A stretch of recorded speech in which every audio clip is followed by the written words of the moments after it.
সকলকে শুভেচ্ছা জানাচ্ছি।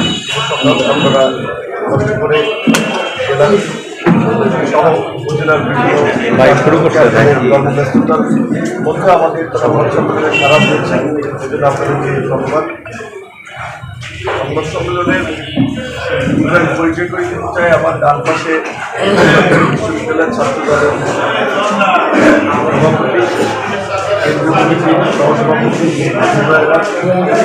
ডান পাশে গণচিন্তা উপজেলা আহ্বায়ক মাহমুদুর রহমান মাস্টার, তার পাশে গণচিন্তা উপজেলা বিএনপির সাধারণ সম্পাদক সুভান মিয়া, ডান পাশে গণচিন্তা পৌর বিএনপির সাধারণ সম্পাদক জনাব নিসার আলী, তার ডান পাশে মহিলা দলের সভানেত্রী জনাব ইমরান, তার ডান পাশে গণচিন্তা পৌর বিএনপির সাধারণ সম্পাদক জনাব রফিক খান,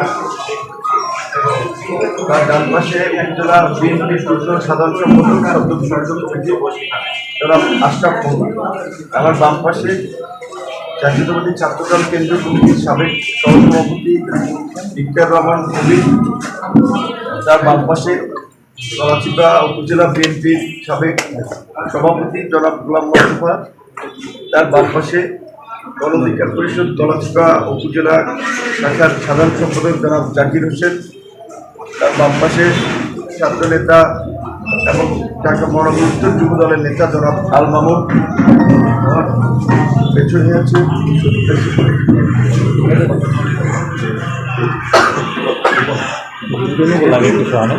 আপনারা জানেন যে বাংলাদেশ জাতীয়তাবাদী দল বিএনপির সাথে গণ অধিকার পরিষদ রাজনৈতিক সমঝোতায় আমরা অ্যালায়েন্স করে নির্বাচন করছি।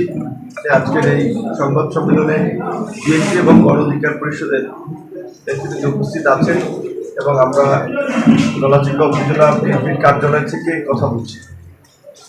প্রিয় সাংবাদিকবৃন্দ, আপনারা জানেন যে এই আসনে বিএনপি অফিসিয়ালি কোনো প্রার্থী দেয়নি, আমাকে ট্রাক মার্কায় সমর্থন দিয়েছে।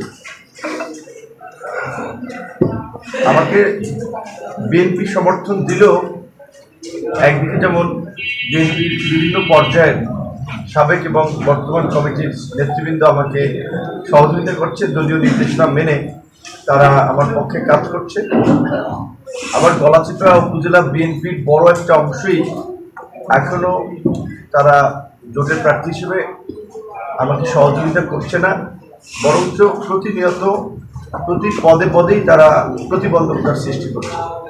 10 দিনেতেও কিছু রয়েছে, তো সেই বিষয়ে তো বিএনপি অফিসিয়ালি বা দলগতভাবে তাদের বিরুদ্ধে ব্যবস্থা নিয়েছে, কমিটি বিলুপ্ত করেছে, আরও হয়তো ব্যবস্থা নেবে।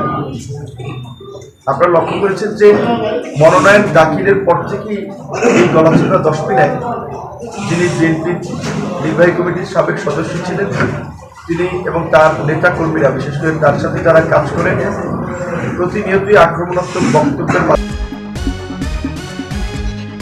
আপনারা দেখছেন অনুসন্ধান নিউজ 24 টিভি।